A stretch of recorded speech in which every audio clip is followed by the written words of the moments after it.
एक जंगल, एक आदमी, एक सांप और एक दुर्घटना।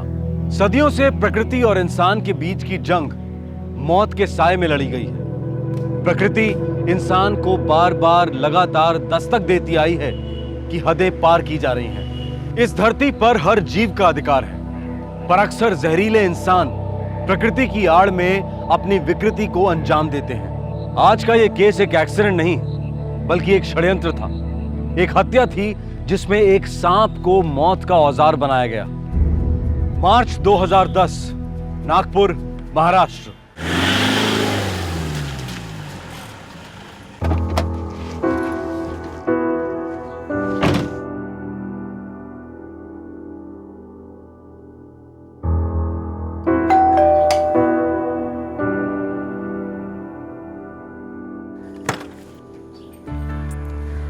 नमस्कार वहिनी. अरे सुरेश, ये आतमध्ये ये.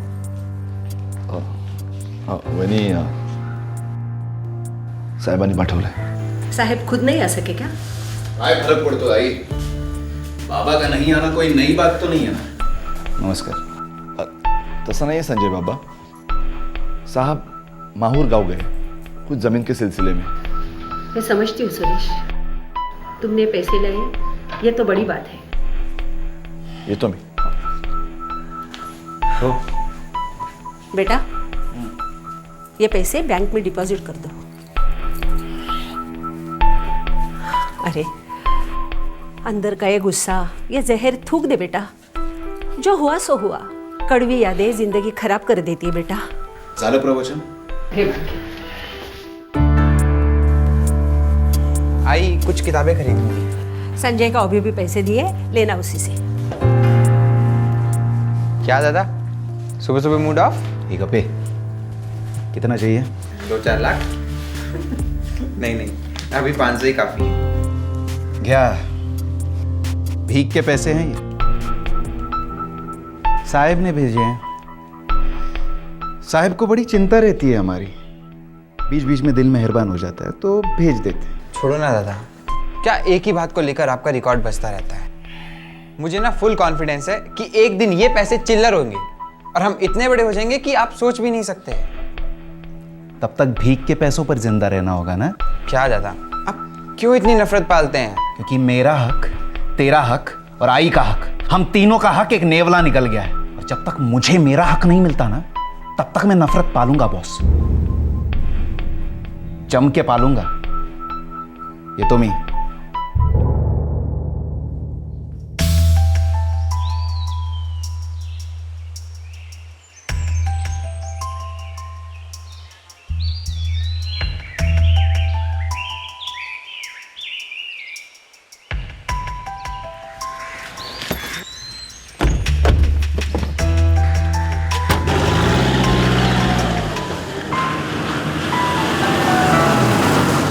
माहौर के गणेश मंदिर का दर्शन करने की अरसों से तमन्ना थी. भगवान तो आसमान में रहते हैं, लेकिन आपकी नजर तो जमीनों से हटती ही नहीं. प्रॉपर्टी प्रॉपर्टी प्रॉपर्टी, बस आप पे तो प्रॉपर्टी का ही भूत सवार रहता है. ये भूत ही हमें रोटी खिलाता है. काम है तो मैं हूँ. अगर काम की तरफ ध्यान ना दूं तो यूं हाथ से फिसल जाता है. उम्र भी तो फिसल रही है ना गोखले साहब. टाइम टू टाइम रिश्तों को टाइम नहीं देना है क्या? बस बाकी सब प्रॉपर्टी का मैंने बंदोबस्त कर लिया है. 2-4 प्रॉपर्टीज का सवाल है, उनको एक बार सेटल कर लूं, बाकी सब वक्त तुम्हारा. अरसे से यही कहते चले आ रहे हैं आप. ये बुजुर्ग जोड़ा अपनी जिंदगी की शाम एक साथ बिताने का प्लान बना रहा था, लेकिन तकदीर की मर्जी कुछ और ही थी. उसी दिन शाम को जगदीश और नमिता का ड्राइवर उन्हें हॉस्पिटल ले आया. दोनों जिंदगी और मौत के बीच झूल रहे थे. सब कुछ नहीं होगा डॉक्टर. डॉक्टर,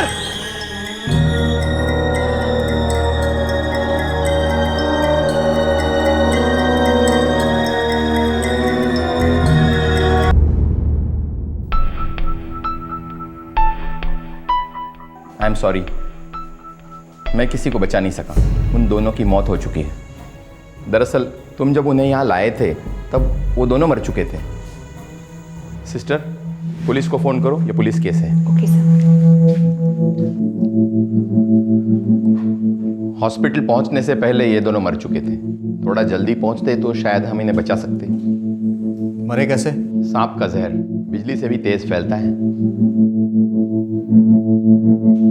ये देखिए, वही जहर, वही सांप। और इन दोनों को उनका ड्राइवर यहाँ लेकर आया?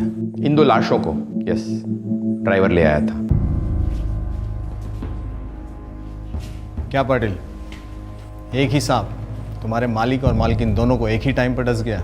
भाई साहब और मेम सबको माहौर ले जा रहा था। वहाँ के मंदिर में माथा देखना चाहते थे साहब। अचानक साहब ने बीच में गाड़ी रोकने को कहा।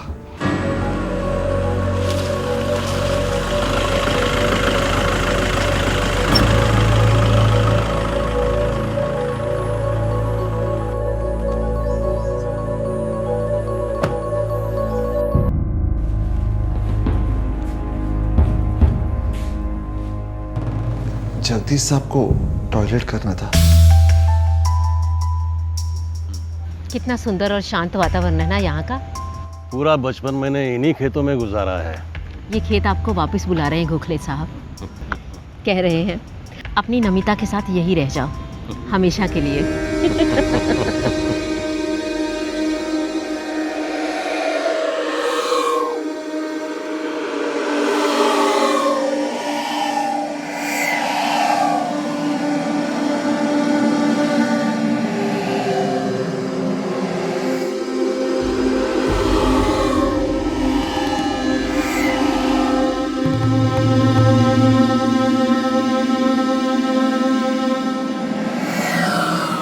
नमिता, क्या हुआ?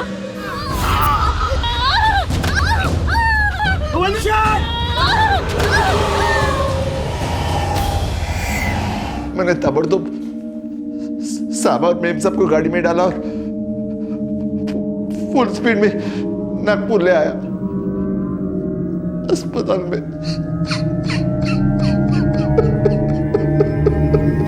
इंस्पेक्टर, मैं 100% श्योर हूँ यह स्नेक बाइट ही है, इसके अलावा कुछ नहीं। ना कोई खरोच, ना कोई जख्म, कुछ भी नहीं। मतलब ये एक एक्सीडेंट केस है, एक अननेचुरल एक्सीडेंट। एक ही सांप ने 2 इंसानों को एक के बाद एक डस लिया। ऐसा ही हुआ है। ठीक है, पोस्टमार्टम रिपोर्ट तो आप हमें भिजवा दीजिए।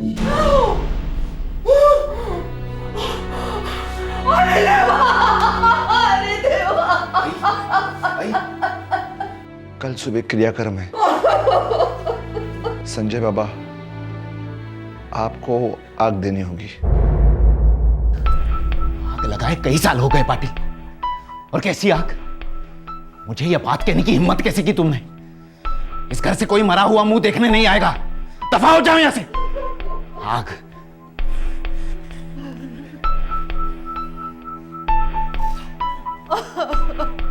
अभी तू क्यों रो रही है? 15 सालों से जब तू रोज घुट घुट कर रोती थी, तब कोई आया देखने को तेरे आंसू? सिसकियां सुनाई दी किसी को? वो मेरे पति थे, तेरे बाबा। ऐसा बाबा होने से अच्छा है नाजायज लावारिस पैदा होना। संजय! और नहीं तो क्या? जो आदमी तुझे, मुझे और मेरे छोटे भाई को सड़ने के लिए छोड़ता है और किसी दूसरी औरत के साथ शादी करता है, वो मेरा बाबा नहीं हो सकता। तुम्हारा गुस्सा जायज है बेटा, लेकिन अपने आप को नाजायज मत कहो। मेरे सुहाग की लाज रखो बेटा। विदा करो अपने बाबा को। बड़े बेटे हो ना, बड़ा दिल रखो बेटा। जाओ बेटा जाओ।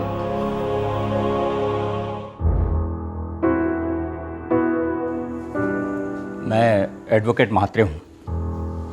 मिस्टर जगदीश गोखले मेरे क्लाइंट थे। आइए ना, अंदर आइए। दरअसल मुझे उनके बड़े बेटे संजय गोखले से बात करनी। गोखले ने लगभग अपनी सारी संपत्ति उस बिल्डर को बेच दी थी। बस प्रॉपर्टीज में 1-2 चीज़ें बची हैं। तो आचार डालू उसका मैं। यहाँ क्यों आए हो वो बोलो।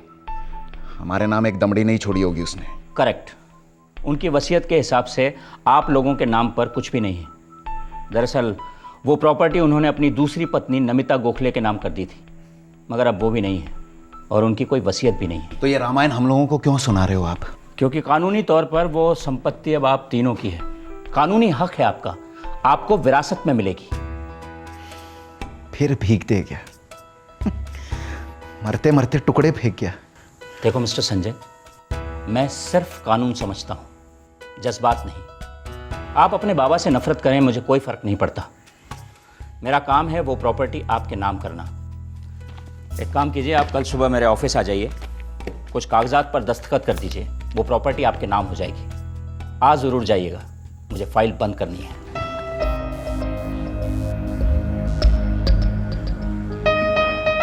अजीब खेल है तकदीर का, नहीं?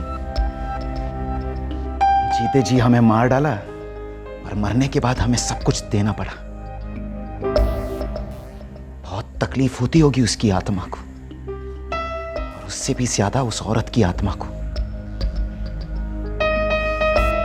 अच्छा हुआ। बड़े दुर्भाग्य की बात थी कि एक सांप के डसने से जगदीश गोखले और नमिता गोखले की मौत हो गई। दोनों प्रकृति का नजारा एंजॉय कर रहे थे कि अचानक झाड़ी से एक अज्ञात जहरीला, महाजहरीला सांप निकलता है और दोनों को बारी बारी से डस लेता है और वहां से निकल जाता है। भगवान के दर्शन के लिए निकला यह जोड़ा सीधे मौत के घाट पहुंच जाता है। वैसे देखा जाए तो एक असाधारण एक्सीडेंट, लेकिन पुलिस की नजर भी तो असाधारण होती है। चाहे जितना भी हल्का क्यों ना हो, जुर्म का साया नजर से चूकता नहीं। साहब दो तगड़ी प्रॉपर्टीज, दोनों नागपुर के बिल्डर को बेची गोखले ने। पहली अभिषेक बिल्डर को, दूसरी वामन बिल्डर को। मतलब जगदीश गोखले के अकाउंट में बाढ़ आई होगी पैसों की। जबरदस्त साहब, और अपने पीछे एक बहुत बड़ा बंगला भी छोड़ गए हैं। नागरकर, ये जगदीश गोखले और नमिता गोखले, इन दोनों के कितने बच्चे हैं? एक भी नहीं, लेकिन पहली बीवी से 2 बच्चे हैं, संजय और अभय। लेकिन प्रॉपर्टी सारी नमिता गोखले के नाम पे थी। अभी नमिता गोखले की डेथ हो गई है, तो बाय डिफॉल्ट ये प्रॉपर्टी संजय, अभय और उनकी माँ के नाम पे जाती है। और सांप को तो प्रॉपर्टी से कुछ लेना देना था नहीं। हो सर। अब एक और बात अटपटी है। क्या? मैंने गोखले के वकील से बात की, उसने बताया कि 6 महीने पहले गोखले की पहली बीवी से जो पहला लड़का है संजय, वो गिरफ्तार हुआ था। किस चार्ज में? उसने गोखले की एक प्रॉपर्टी बिना बताए बेची थी, 2 करोड़ में। और एक बाप ने अपने ही बेटे पे केस कर दिया होगा। हो सर। नागरकर, शहर में कुछ काला है। मुझे लगता है ये एक्सीडेंट हुआ नहीं, करवाया गया। साहब एक बात समझ नहीं आती कि एक सांप एक बार में 2 लोगों को कैसे डस सकता है? यही तो हमें पता करना है नागरकर। हाँ, मैंने बाबा की एक प्रॉपर्टी बेची थी। बाबा ने पुलिस भेजी और मुझे गिरफ्तार करवाया। मैंने 2 करोड़ रुपए बाबा को लौटा दिए। हाँ, मैंने ऐसा किया। ऐसा क्यों किया? क्योंकि मुझे भीख लेना मंजूर नहीं था। कोर्ट ने जितना मेंटेनेंस बोला था उसके ऊपर 1 पैसा नहीं देते थे बाबा। तुम्हें भीख मंजूर नहीं था, लेकिन और पैसों की भूख थी तुम्हें। वो हक था हमारा, मेरा, मेरी माँ का, मेरे भाई का, हम तीनों का। इसलिए तुमने जुर्म किया और अपने ही बाबा के सिग्नेचर की फॉर्जरी की। हाँ, की। तो केस अब कोर्ट में है। जिस दिन तुम्हारे बाबा को और नमिता गोखले को सांप ने डसा, उस दिन तुम कहाँ थे? मैं नागपुर में था। और देखिए इंस्पेक्टर, अगर आप मुझ पर शक कर रहे हैं ना, तो आप अपना और मेरा वक्त बर्बाद कर रहे हैं। ना मैं सांप हूं, ना सपेरा। लेकिन जहर तो कूट कूट कर भरा है तुम्हारे अंदर। फिर मरना मुझे चाहिए था ना। मैं चुपचाप जहर पीता रहा और जिंदा रहा। बाबा और उस औरत को अपने किए की सजा मिल गई।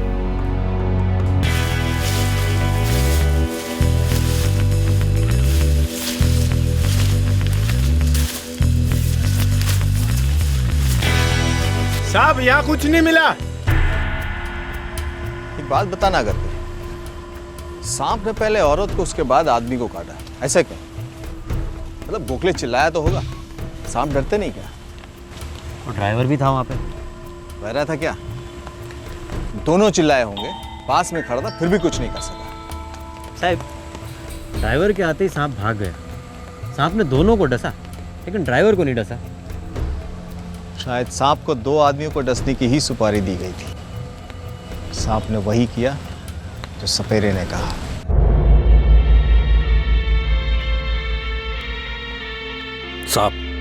सांप के दिल में झांकना इतना आसान नहीं होता। वो कब, क्यों, किसे डस ले, ये तो सिर्फ सांप को ही पता होता है। और वो भी एक जंगली सांप, बिन सपेरे का सांप। सांप ने पहले औरत को हाथ पर डसा, उसके बाद आदमी को पैर पर, और फिर ड्राइवर के आते ही वहां से भाग गया। सांप, दुनिया सांपों से डरती है और सांप भी दुनिया से डरता है। यह भी डर गया होगा, लेकिन यह सांप इतना डरपोक मालूम नहीं होता। शायद जंगली होगा इसलिए। तुम्हें क्या लगता है? सांप, छोटा मुआ बड़ी बात। बचपन से लेके आज तक इन सांपों के साथ बड़ा हुआ हूं। मैं आपको एक बात जरूर कहूंगा कि सांप बिना किसी कारण के किसी को नहीं डसता। अक्सर सांपों में इंसानियत होती है, लेकिन इंसान काफी जहरीले हो सकते हैं। नागरकर, जंगल में सांप मिलने से रहा, हमें कंक्रीट के जंगल में ही उसे ढूंढना होगा। साहब, मैंने वो ड्राइवर पाटिल के पीछे कांस्टेबल लगा दिए। उस बंदे की आंखें झूठ बोलती हैं। हम फन उठाएंगे तो साले की जुबान सच बोलेंगे।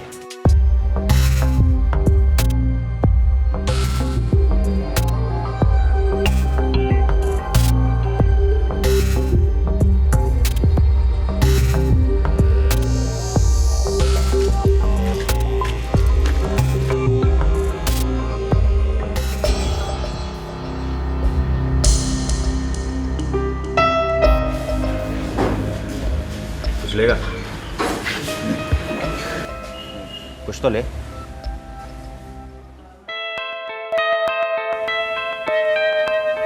तुम सही जा रहे हो, ऐसे ही चलते रहो बस। हो सकता।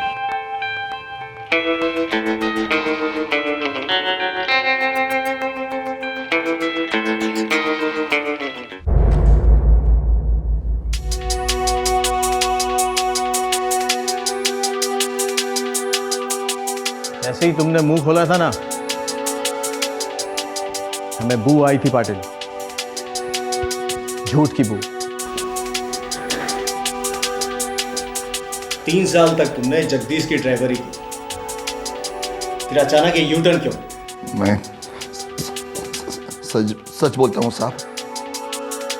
साहब और मेम साहब को सांप ने डसा। तो हमने कब कहा कि सांप ने नहीं डसा था? लेकिन ये सांप वहां अपने आप आया नहीं था, इसे वहां लाया गया था। क्यों? ये जोगड़ेकर यहाँ क्या कर रहा है?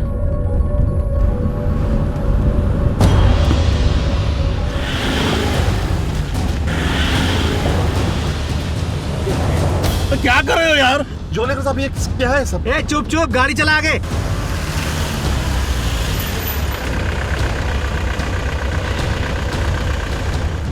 चला।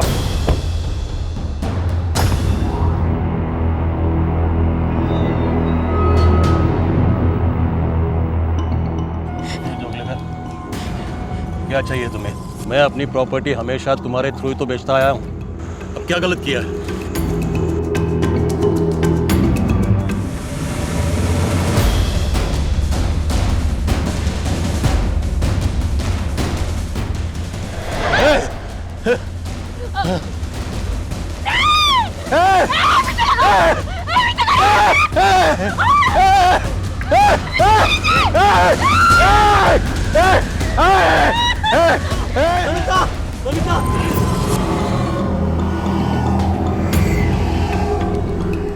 तू क्या बोलेगा, तुझे याद है ना? हाँ सब, झाड़ियों में से सांप आया, सांप और मेम सबको डस गए। इसी बात पे अड़े रहना, तुझ पे कोई शक नहीं करेगा, और हमारा तो चांस ही नहीं बनता। अगर तूने मुंह खोला तो फिर सांप मुंह खोलेगा। तेरे बीवी, तेरे बच्चे ऐसे ही पड़े मिलेंगे, फड़फड़ा के मरे हुए, समझा? हाँ सब उन्होंने बोला था कोई शक नहीं करेगा। बहुत खतरनाक लोग हैं वो सब। धमकी सच हो जाती अगर मैं सच बोलता। मेरी बीवी है साहब, छोटे छोटे बच्चे।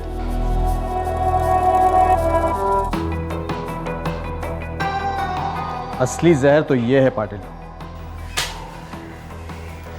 अगर तुमने अपने छोटे छोटे बच्चों की जान बचाने के लिए झूठ बोला था, तो फिर इस जहर की जरूरत क्यों?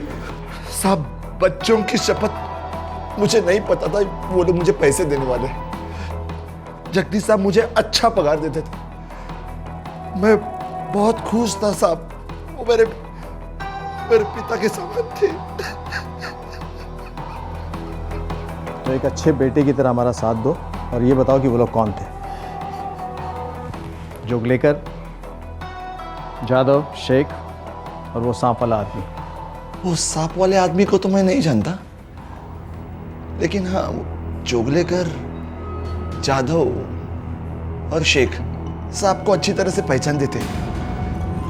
हमेशा घर आना जाना था उनका, कुछ प्रॉपर्टी का लेना देना था। नागपुर के जितने स्टेट एजेंट्स, ब्रोकर्स और दलाल हैं, इन सब की छानबीन शुरू करो। हो सके जोगलेकर, जादव और शेख, इन तीनों सांपों की केचुड़ी धरने का टाइम आ गया है।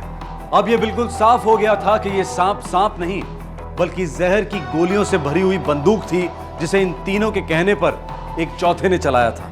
इन तीनों हत्यारों तक पहुंचना मुश्किल नहीं था। 24 घंटों के अंदर इन तीनों हत्यारों को पुलिस की हिरासत में लिया गया।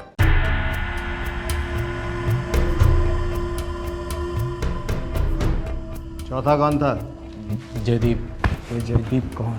वो यवतमाल का रहने वाला है साहब, सांपों की ट्रेनिंग करता है।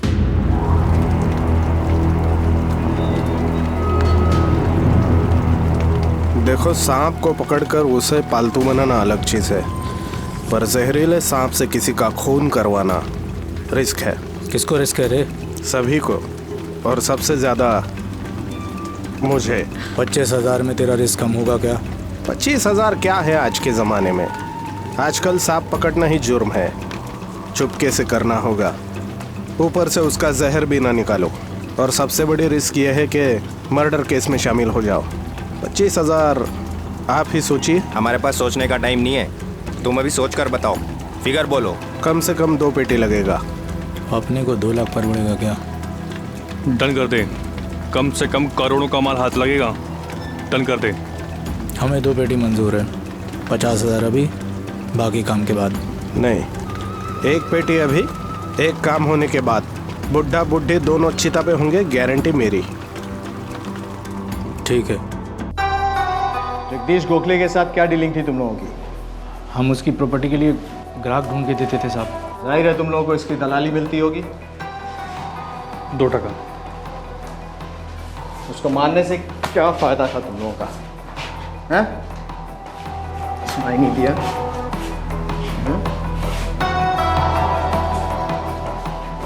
मैं ढंग से पूछ रहा हूँ, उसको मारने की वजह क्या थी? सुपारी ली थी तुम लोगों ने? हिस्सा मिलने वाला था? हिस्सा कितना? 50 टका।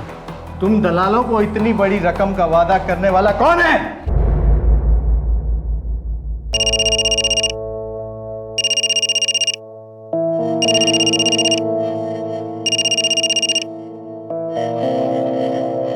हेलो। हाँ, मैं ऑफिस में हूँ, आ जाइए।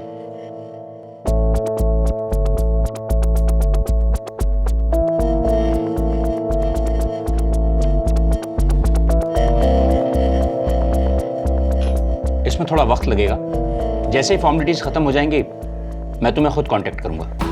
Thank you. फॉर्मेलिटी रहने दो एडवोकेट मात्रे। क्या बात है इंस्पेक्टर? हमें पता चला है कि जगदीश गोखले और नमिता गोखले, इनका कत्ल हुआ है। ये क्या कह रहे हैं आप? किसने करवाया?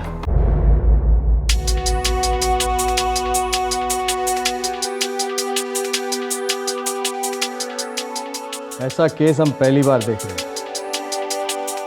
मर्डर का हथियार जहरीला सांप, लेकिन अलग अलग बंदूकों और गोलियों की तरह जहर भी अलग अलग तरीके के होते हैं। एक होता है नफरत का जहर और एक लालच का। तुमने सांप में कौन से जहर की गोली भरी थी संजय? लालच या नफरत? तुम्हारी मारो। हिम्मत कैसी हुई तुम्हारी? किससे पूछकर तुमने प्रॉपर्टी बेची? वो प्रॉपर्टी मेरी है, बेचू दान में दूं, जो दिल में आए करूं। वो प्रॉपर्टी मेरी है, सिर्फ मेरी। गलत। वो पहले दादाजी की थी, फिर आपकी हुई। मेरा अब उस पर हक बनता है। जब तक मैं ना दूं, हक नहीं बनता। अहो, चूक झाली त्याची, गलती हुई लड़के से। देवयानी, गलती और जुर्म, इसमें फर्क समझो। इसने इसने मेरी पीठ पीछे फॉर्जरी करके 2 करोड़ की प्रॉपर्टी बेची है। कम से कम 7 साल की सजा होगी इसे। चुपचाप सारा पैसा लौटा दो, वरना कोर्ट ले जाऊंगा। हाथ जोड़ती हूँ, ऐसा मत कीजिए। देवयानी, एक चोर के लिए क्यों अपने आप को इतनी तकलीफ देती हो? अरे नालायक है ये। हाँ नालायक हूं मैं, लेकिन क्यों हूं नालायक? क्योंकि मेरा बाप मुझे लायक नहीं समझता, मेरी माँ को और मेरे भाई को लायक नहीं समझता। कूड़े कचरे की तरह उठाकर फेंक दिया और दूसरी औरत के साथ शादी कर ली। यही है तुम्हारी लायकी। फोड़ा ना। इस मामले में दखल देने की औकात नहीं है तुम्हारी।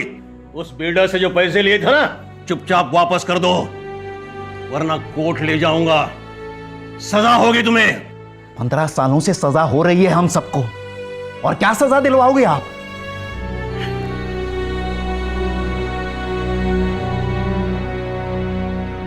तू अब भी चाहती है मैं ऐसे आदमी को अपना बाप कहूं?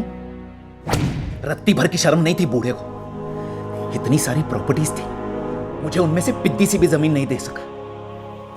सारी जिंदगी कंजूसी करता रहा। कोई मायने नहीं रखती उसकी जिंदगी मेरे लिए।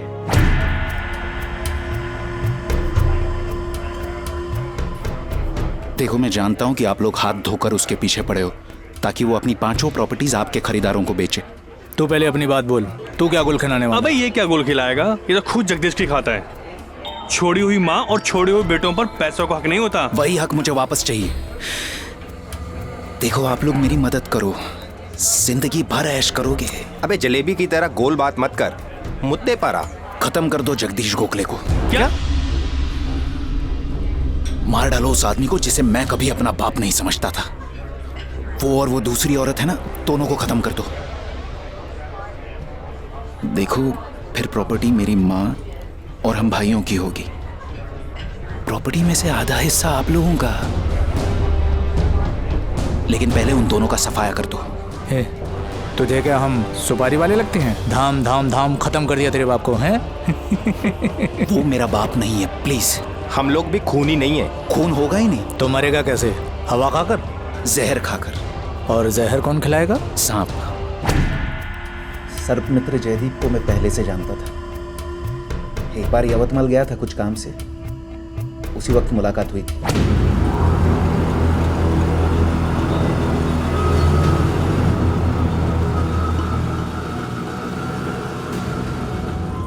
ये क्या लेकर घूम रहे हो भाई? सांप वाप है क्या? सांप के पेटी में सांप ही होगा ना, लेकिन आप डरिए मत, ये सांप जहरीला नहीं है, काटेगा नहीं। अच्छा, सपेरे हो क्या? नहीं, मैं सर्प मित्र हूँ। बचपन से मेरी सांपों के साथ दोस्ती है। मैं उन्हें लोगों से बचाता हूँ और सफेरों के हवाले करता हूँ। सांप पकड़ना मेरा शौक है। बड़ा अच्छा शौक पालते हो। दाद देनी होगी तुम्हारी प्लानिंग की, लेकिन तुम्हें ये नहीं सोचना चाहिए था कि हम हमेशा अंधकार में रहेंगे। सर, सांप नहीं मिला। सर, मैं इनको बोल चुका हूँ, सांप को मैंने कब का जंगल में छोड़ दिया। जिंदा हथियार था इंस्पेक्टर। हत्यारा तो मिल गया आपको, लेकिन हथियार नहीं। तो बिना हथियार के कोर्ट में मुश्किल होगी। लेके जाओ इन सबको।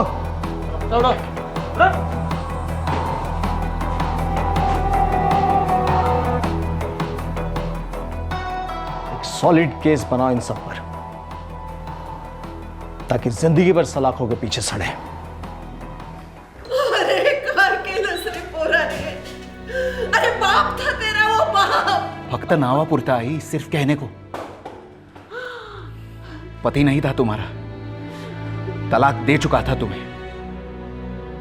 कुछ नहीं लगता था तुम्हारा। अरे क्या किया तूने? कार के लस्तू है। आता कशाला रडते आहेस? देवा परमेश्वर, अरे क्या हुआ है? ये क्या हुआ? क्या हुआ?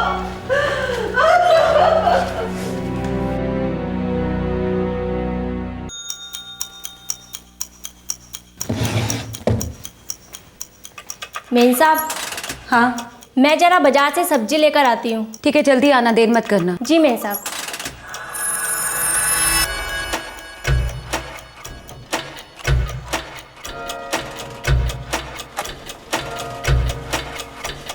वो घर में अकेली है।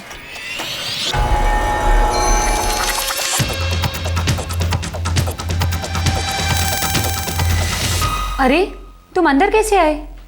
मैंने तो डोरबेल की आवाज ही नहीं सुनी।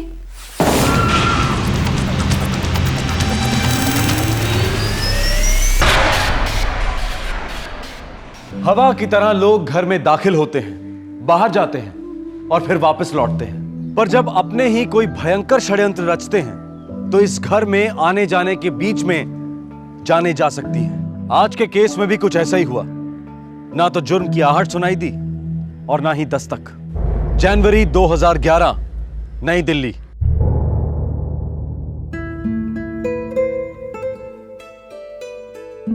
सुधा, पक्का तुम पूरी तरह खुश हो ना इस फैसले से?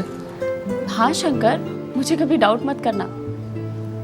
एक्चुअली सुधा, बहुत बड़ा फैसला है ये। हम दोनों को एक फॉरेन कंट्री में शिफ्ट होना है और शायद हमेशा के लिए। हम दोनों जहाँ साथ रहेंगे ना, वो जगह सबसे अच्छी है। और फिर एम्स्टर्डम तो कितना खूबसूरत है ना? लेकिन तुमसे कम।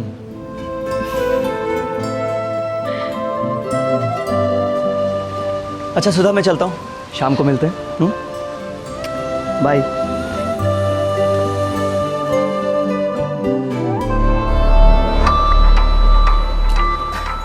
नमस्ते साहब। नमस्ते।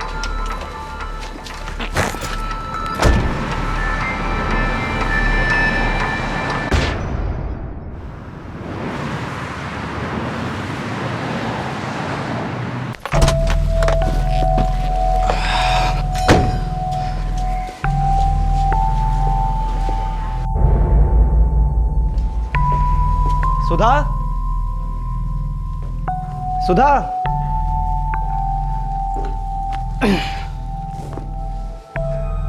सुधा,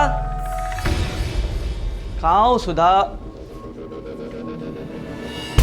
सुधा, सुधा, सुधा, सुधा, सुधा, सुधा, जवाब दो। सुधा!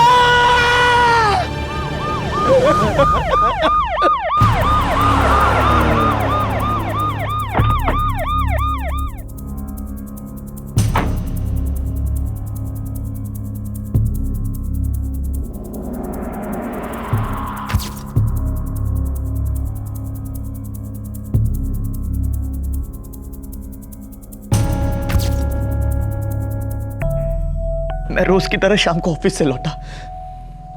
घर आया तो बाहर का दरवाजा खुला हुआ था। अंदर आया तो देखा सुधा इस हालत में पड़ी हुई थी। सर, चोरी या लूटपाट जैसा कुछ भी नहीं है। अलमारी में सब कुछ सही सलामत है। ऐसी और कोई चीज गायब है जो हमारी नजर से चूक गई हो? जी, मेरी बीवी का मोबाइल और उसका लैपटॉप कहीं दिखाई नहीं दे रहा है। आपको कैसे पता चला कि मोबाइल और लैपटॉप गायब है? सर, मैं हमारी नौकरानी गीता को फोन करना चाह रहा था। उसका नंबर सुधा के मोबाइल फोन में होता। मोबाइल ढूंढा लेकिन कहीं नहीं मिला।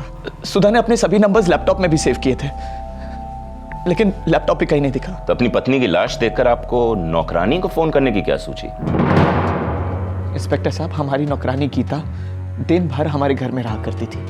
आज नहीं थी, इसलिए मैं पता लगाना चाह रहा था बस। तो उसके बाद आपने हमें फोन किया? जी। नौकरानी का नाम पता? नौकरानी का नाम गीता है। उसका एड्रेस मैं नहीं जानता, लेकिन हाँ, वो कुछ पिछले 1 महीने से हमारे घर में काम कर रही थी। पत्नी ने कभी बताया नहीं कि किसके थ्रू आई थी? मैं इन बातों पे कभी ध्यान नहीं दिया करता था। आपके बेडरूम में आपकी बीवी की लाश के पास चाय के 3 कप मिले। बेडरूम में 3 कप। ऐसे कोई जान पहचान वाले हैं जो इतने करीब के हैं कि उन्हें आपकी वाइफ के बेडरूम में दाखिला मिल जाए?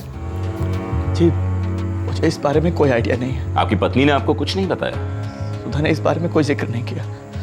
मैंने सुधा को ऑफिस से फोन भी किया था, दोपहर 3 बजे के आसपास। हाँ सुधा, 7 फ़रवरी के टिकट्स मिल रहे हैं एम्स्टर्डम के। डील भी अच्छी मिल रही है, लेकिन ये तुम्हारी पैकिंग के हिसाब से ठीक रहेगा ना? हाँ हाँ, हो जाएगी। लेकिन मैं कह रही थी। हाँ कहो ना। अगर हम 2 दिनों के लिए बनारस चलें तो मम्मी पापा से मिल लेती जाने से पहले। Sure, why not. लेकिन आपके माँ बाबूजी भी तो आ रहे हैं ना। स्वीटहार्ट, जितने मेरे पेरेंट्स इंपॉर्टेंट है उतने तुम्हारे पेरेंट्स भी इंपॉर्टेंट हैं। और मेरे पेरेंट्स 5 तारीख को आ रहे हैं, तो हम एक काम करते हैं, 2 को वाराणसी जाते हैं और 4 को वापस आ जाएंगे। तो ठीक है फिर, मैं वाराणसी और एम्स्टर्डम दोनों के टिकट्स अभी ऑनलाइन बुक कर लेता हूँ। ओके? ठीक है।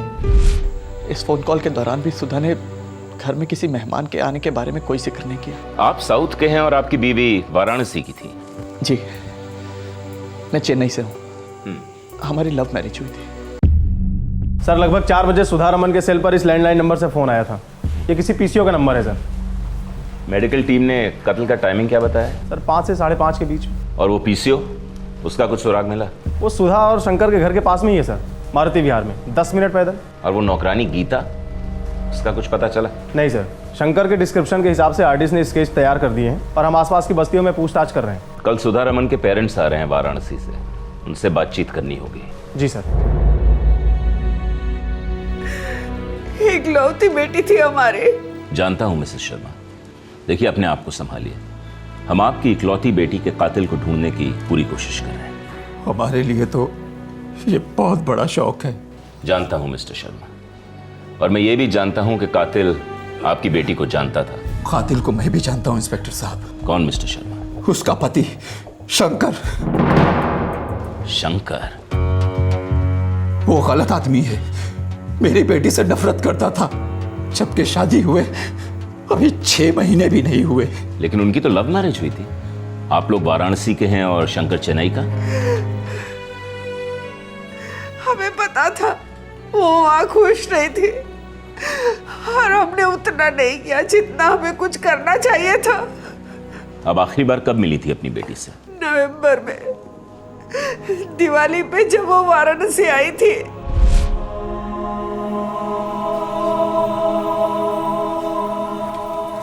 बेटा शंकर क्यों नहीं आया तुम्हारे साथ? तुम दोनों की पहली दिवाली है यहाँ, उसे भी तो साथ आना चाहिए था। पापा वो ऑफिस के किसी काम से बिजी थे। बेटा तू खुश तो है ना? हाँ माँ। सुधा, तुम्हारा चेहरा कुछ, तुम कुछ और तुम्हारी आंखें कुछ और ही कह रही हैं। क्या बात है? पापा मैं इस बारे में कुछ भी नहीं कहना चाहती। इनफैक्ट मैं अपनी शादी डिस्कस ही नहीं करना चाहती।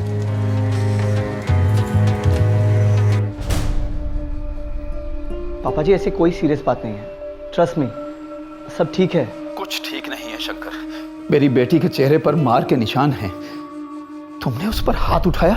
वो पापा जी गलती से हाथ उठ गया था, आइंदा ऐसा कभी नहीं होगा। मैं सुधा से माफी मांग चुका हूँ और आपसे भी माफी चाहता हूँ। आइंदा ऐसा कभी नहीं होगा और अब हम दोनों के बीच में सब ठीक है। आप चाहें तो सुधा से कंफर्म कर सकते हैं। फिर वो दिवाली के मौके पर अकेली क्यों आई है? सारा दिन उदास रहती है वो। दरअसल पापा जी काम की वजह से ऑफिस से छुट्टी नहीं मिल सकी और सुधा मुझे मिस कर रही होगी, शायद इसीलिए उदास है। बस थोड़ी देर में कॉल करूंगा उसे। थोड़ी देर में क्या से क्या हो जाता है शंकर, मुझे अभी साफ साफ बता दो। मैं इसी वक्त फैसला करना चाहता हूं। बस मुझे फैसला करना चाहिए था, अपनी सुधा को वापस नहीं भेजना चाहिए था मुझे। हमने अपने हाथों से हमारी बेटी को मौत के मुंह में धकेल दिया। नर्क में भी जगह नहीं मिलेगी हमें।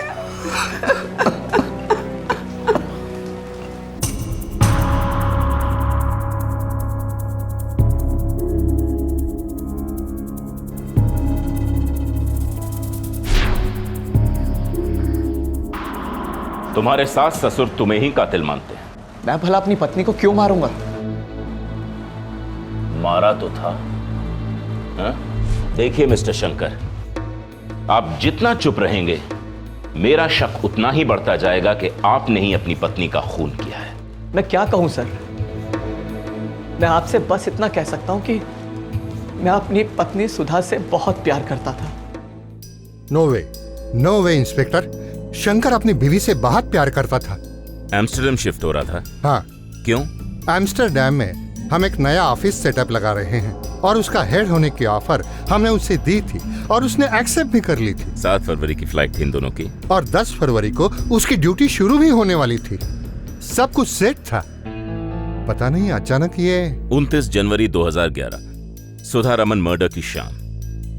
शंकर कहाँ था? कम ऑन इंस्पेक्टर, मैं आपसे पहले भी कह चुका हूँ वो किसी का खून नहीं कर सकता। खास करके अपनी बीवी का बिल्कुल नहीं कर सकता।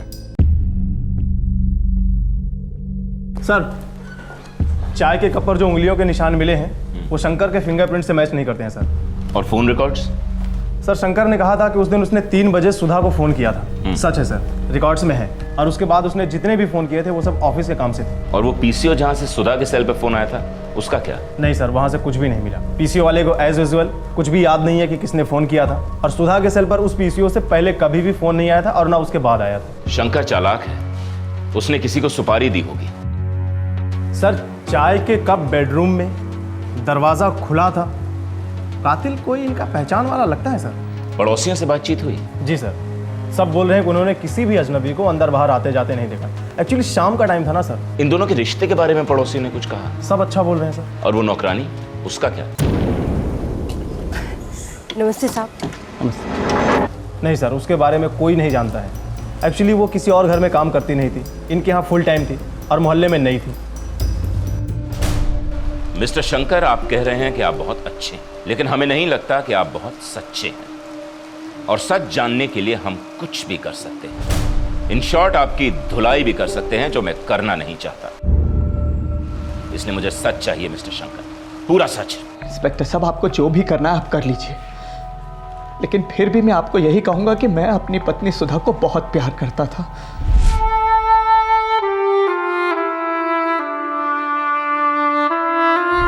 आपके घर कोई जान पहचान वाला आदमी ही आया था मिस्टर शंकर। आपकी नौकरानी भी गायब है, आपको उसके बारे में भी कुछ नहीं पता? नहीं पता सर। तो ऐसी सूरत में मैं खूनी कैसे बनता हूं, आप ही बताइए। क्योंकि आपके सास और ससुर को आप पे शक नहीं, यकीन है कि खून आप ही ने किया है। और ऐसा कोई रीजन नहीं कि मैं भी आप पर शक न करूं। कल से हमारी नौकरानी नहीं आ रही। तो इसमें नया क्या है Sweeta? If I am not wrong, पिछले 6 महीनों में कुल 4 नौकरानियां शायद छोड़ के गई हैं। शंकर, ये क्या मेरी गलती है? Of course not. Demand and supply, simple. पूरे दिल्ली की प्रॉब्लम है, रिलैक्स। मुझे ना एक फुल टाइम नौकरानी चाहिए। मैं वापस से ड्यूटी ज्वाइन करना चाहती हूँ। That's good. रख लो ना फुल टाइम नौकरानी एंड ज्वाइन कर लो full time duty with immediate effect. But please hold on, ये मत एक्सपेक्ट करना कि मैं ये सब कुछ छोड़ छाड़ के तुम्हारी ये फुल टाइम नौकरानी ढूंढने में तुम्हारी मदद करूंगा।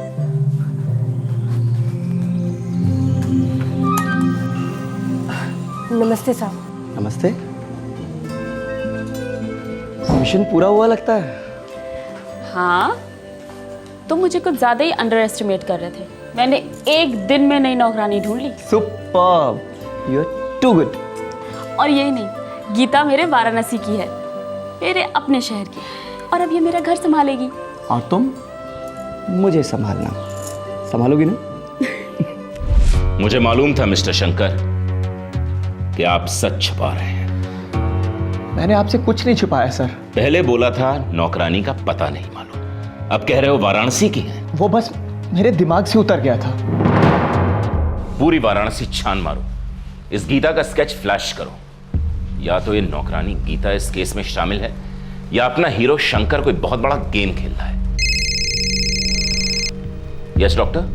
हाँ, मर्डर गला घोटने से ही हुआ है। तो फिर? आपने उस दिन पूछा था ना कि कोई सेक्सुअल असॉल्ट हुआ है या नहीं। हाँ, और आपने ना कहा था। दरअसल उस दिन पकड़ में नहीं आया था, सेक्सुअल असॉल्ट हुआ है, रेप हुआ था। ओह आई सी। और एक बात। क्या डॉक्टर? रेप 2 लोगों ने मिलकर किया था। हमें 2 सीमेन सैंपल्स मिले हैं, दोनों अजनबियों के हैं। मिस्टर शंकर का तो नहीं है।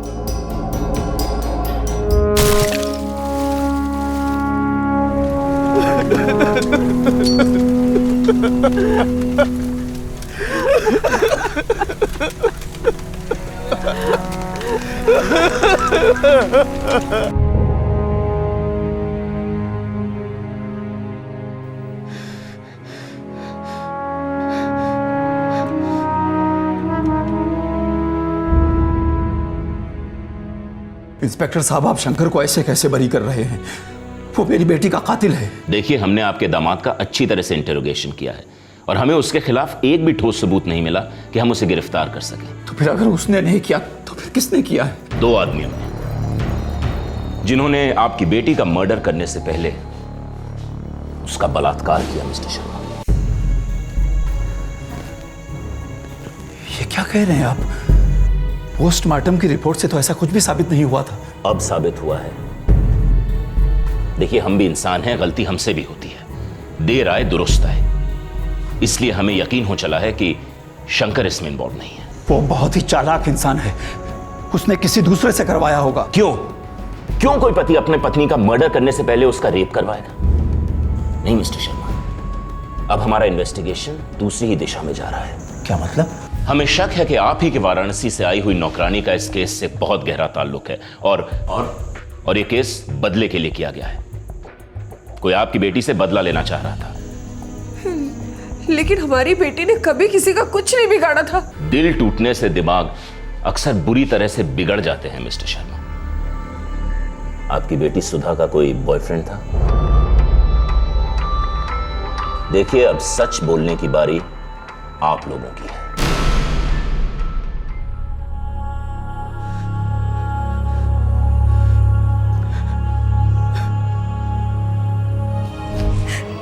शंकर, मेरा यकीन करो, मैं नहीं जानती कि उसे कैसे पता चला मैं यहाँ रहती हूँ। वो एक दिन अचानक यहाँ आ गया और शंकर, मैं सिर्फ और सिर्फ तुमसे प्यार करती हूँ। Trust me Shankar.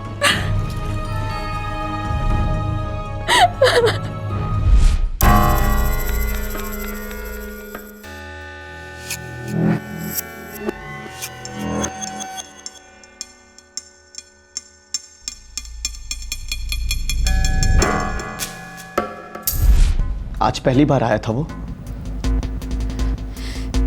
नहीं, फिर? जब हम हनीमून से लौटे थे और तुमने जॉब ज्वाइन की थी,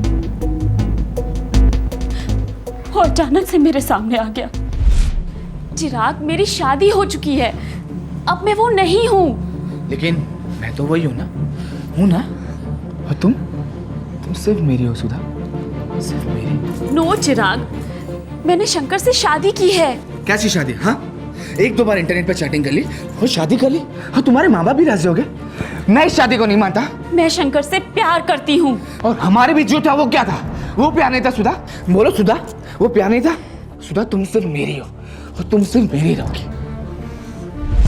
हमारे वाराणसी में कपड़े की एक दुकान है, उस दुकान के मालिक का बेटा है ये चिराग।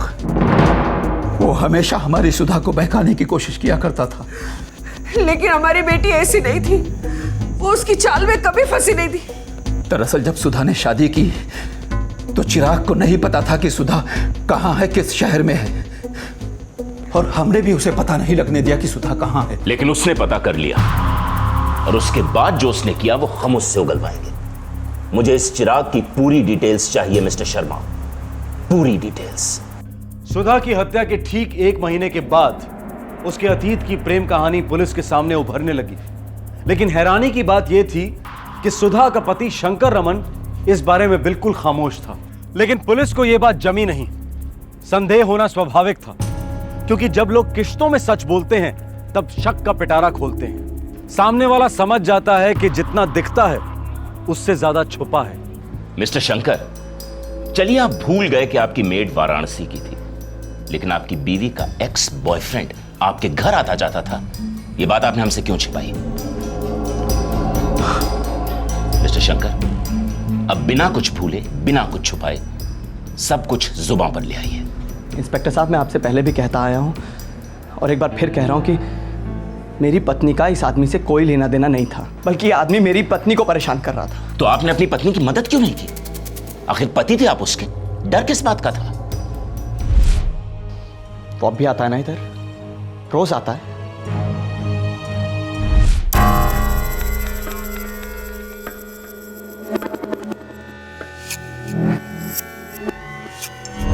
मैं क्या करूं शंकर, मैं उसे हर बार मना करती हूँ, वो फिर भी आ जाता है।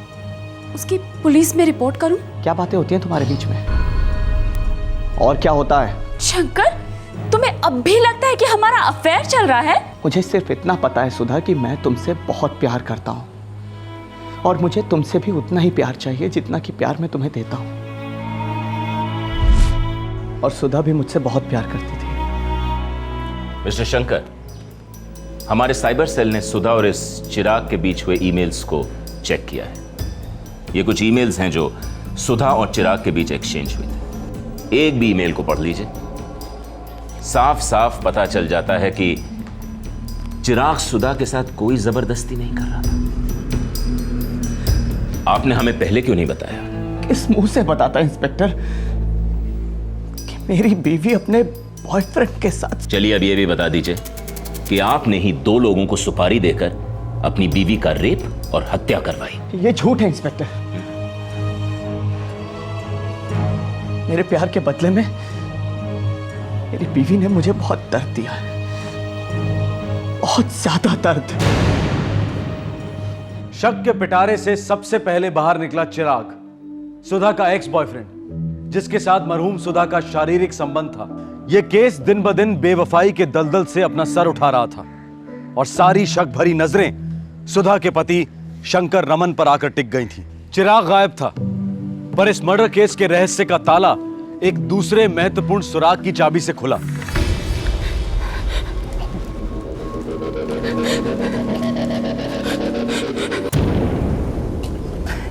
नमस्ते साहब।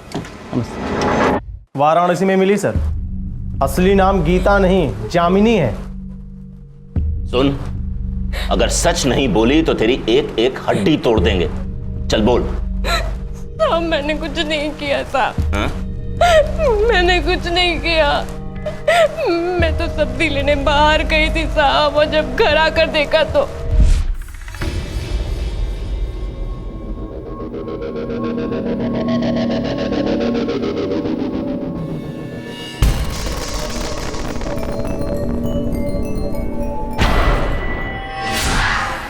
मेम साहब, मेम साहब, मेम साहब, मेम साहब! बेल नहीं बजाई? हाँ, ताला खोल के अंदर घुसी। पता था बेल बजाने का कोई फायदा तो है नहीं। मेम साहब तो अंदर मरी पड़ी होगी ना? नहीं साहब, मुझे नहीं पता था कि वो लोग ये करने आए थे। मेम साहब, मैं तरकारी लेने के लिए बाहर जा रही हूँ। हाँ ठीक है, लेकिन जल्दी आना, देर मत करना। जी।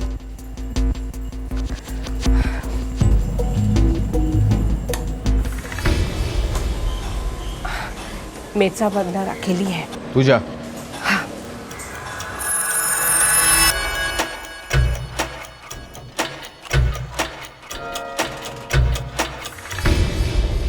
अरे तुम अंदर कैसे आए?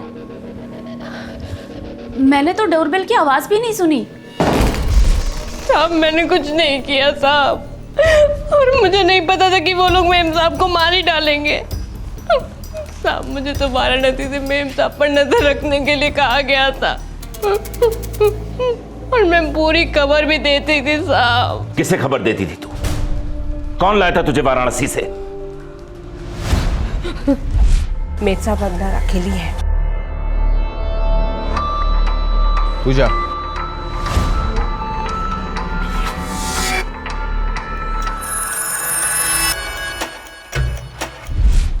चिराग साहब हमें वाराणसी में मिले थे, बोले अच्छा काम है और अच्छे पैसे भी मिलेंगे साहब। दिल्ली? दिल्ली तो साहब बहुत दूर है। 3 गुना पैसे भी तो दे रहा हूँ। घर की मालकिन जितना देगी उसका दुगना मैं तुम्हें दूंगा। ऐसा क्यों साहब? ज्यादा सवाल मत पूछ, बोल काम करेगी या नहीं? घर के काम के अलावा कुछ गलत काम तो नहीं है ना साहब? कोई गलत काम नहीं है। तुम्हें सुबह शाम घर के काम करने और घर में क्या क्या हो रहा है वो मुझे बताना है। मतलब? घर का साहब कब बाहर जाता है, उनके बीच में क्या क्या बातें होती है, उनमें क्या क्या झगड़े होते हैं, सब कुछ बताना है। इन शॉर्ट जामिनी, तुम्हें मेरे लिए जासूसी करनी है। साहब कोई खतरा तो नहीं है ना? है, मुझसे। अगर मुझसे गद्दारी करोगी तो मार दूंगा। बस चुपचाप ढंग से मेरा काम करती जाओ। माला माल खुद, माला माल। शंकर रमन इस बात से बिल्कुल अनजान था कि उसके घर में काम करने वाली गीता दरअसल उसी के घर में जासूस बनाकर भेजी गई थी। चिराग को सुधा के थ्रू पता चला था कि सुधा को एक फुल टाइम काम करने वाली बाई की जरूरत थी और उसने इसी बात का फायदा उठाया। चिराग चाहता था कि सुधा और वो पहले की तरह एक हो जाएं। सुधा उसकी और सिर्फ उसकी बनी रहे। तो फिर इस हत्या का मकसद क्या था? साहब, ये कांड होने से एक दिन पहले मैं चिराग साहब को मिली थी साहब, और मैंने रोज की तरह उन्हें सारी बातें बताई। साहब, मेम साहब और साहब बाहर गांव जा रहे हैं। घूमने के लिए? नहीं साहब, हमेशा के लिए जा रहे हैं। क्या बकवास कर रही हो तुम? देश छोड़कर जा रहे हैं साहब। क्यों? कोई और बात सुनी तुमने? शंकर साहब को पता लग गया है कि आप सुधा मैडम से पीछे में घर पर मिलने आते हैं। हमारी किस्मत हमें एक अच्छा मौका दे रही है। मुझे एम्स्टर्डम में पोस्टिंग मिल रही है। एम्स्टर्डम? हाँ सुधा, 4 साल मिनिमम। तुम चलोगी ना मेरे साथ? नहीं आना चाहती तो कोई बात नहीं, मैं तुम्हारे साथ जबरदस्ती नहीं करूंगा। सुधा, तुम चाहो तो उस लड़के चिराग के साथ ये मामला सेटल करके मुझे बाद में ज्वाइन कर सकती हो, या फिर जो तुम्हारा दिल कहता है वो करो। मेरा दिल ये कहता है कि तुम मेरे पति हो, और जहां तुम चाहोगे मैं भी वहीं रहूंगी, चाहे कुछ भी हो जाए। मैं कल शाम को 4:30 बजे घर पे आऊंगा। तुम कोई भी बहाना बनाना और बाहर चली जाना।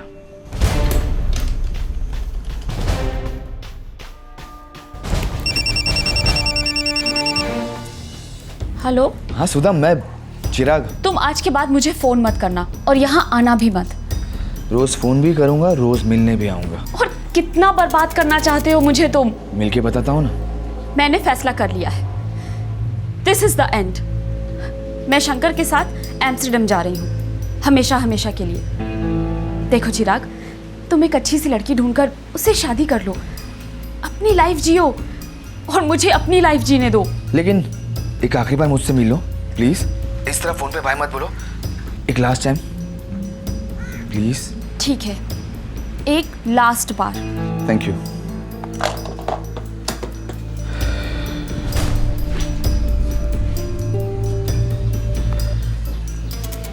वो शंकर समझता है कि वो मेरी सुधा को मुझसे छीन के लेकर जाएगा, लेकिन वो मेरे जज्बात क्या समझेगा? वो तो मुझे भी नहीं समझना, बस तुम मेरा रोकड़ा तैयार रखो। हत्याकांड के 6 महीने बाद तक चिराग पुलिस से भागता रहा। आखिरकार जुलाई 2011 में पुलिस ने उसे वाराणसी में धर लिया, जब वो चुपके से शहर में दोबारा दाखिल होने की फिराक में था। मर्डर तो किया ही, पहले रेप भी किया। हाँ, वो भी इस गुंडे के साथ मिलकर। कॉलेज के दिनों से अफेयर था हमारा। मैं बहुत प्यार करता था उससे, लेकिन उसने मुझे धोखा दिया। उसके पेरेंट्स ने भी धोखा दिया, और उसका पति उसे मुझसे छीन के लेके जा रहा था। खून खोल उठा साल मेरा।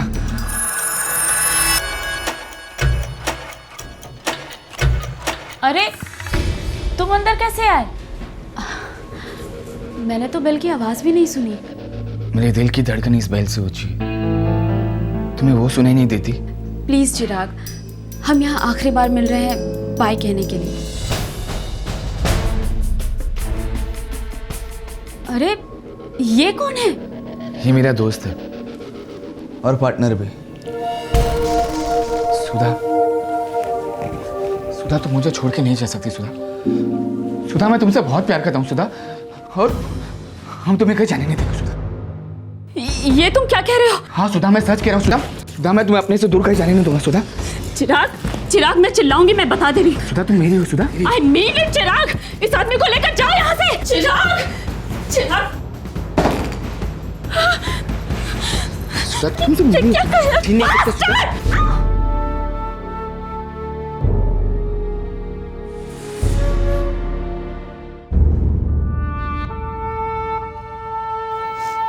बेटा समझ में नहीं आता किस तरह हम तुमसे माफी मांगे। रहने दीजिए मम्मी जी, माफी की कोई जरूरत नहीं। पापा, मैं सुधा से बहुत प्यार करता था और करता रहूंगा।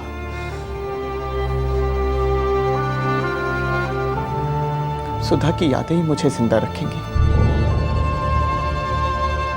शादी के पहले के रिश्तों के पत्ते अपने पार्टनर के सामने रखना या ना रखना, ये एक व्यक्तिगत, एक पर्सनल चॉइस है। लेकिन शादी के बाद अतीत के रिश्ते की आग को सुलगाना ना सिर्फ अनैतिक और गैर कानूनी है, बल्कि वो बहुत घातक भी साबित हो सकता है। वासना और जलन एक ही सिक्के के दो पहलू हैं, और जब ये दोनों मिलकर दस्तक देते हैं तब प्यार का गला घुटना तय हो जाता है। सावधान रहें, जरूरी नहीं कि पहला प्यार सच्चा प्यार होता है, पर हां, सच्चा प्यार कभी खून नहीं बहाता। आपसे फिर मुलाकात होगी, तब तक अपना ख्याल रखें, सुरक्षित रहें। जय हिंद। क्राइम पेट्रोल्स के और भी दिलचस्प कहानी देखने के लिए हमारे चैनल को सब्सक्राइब करें और बेल आइकॉन दबाना न भूलें।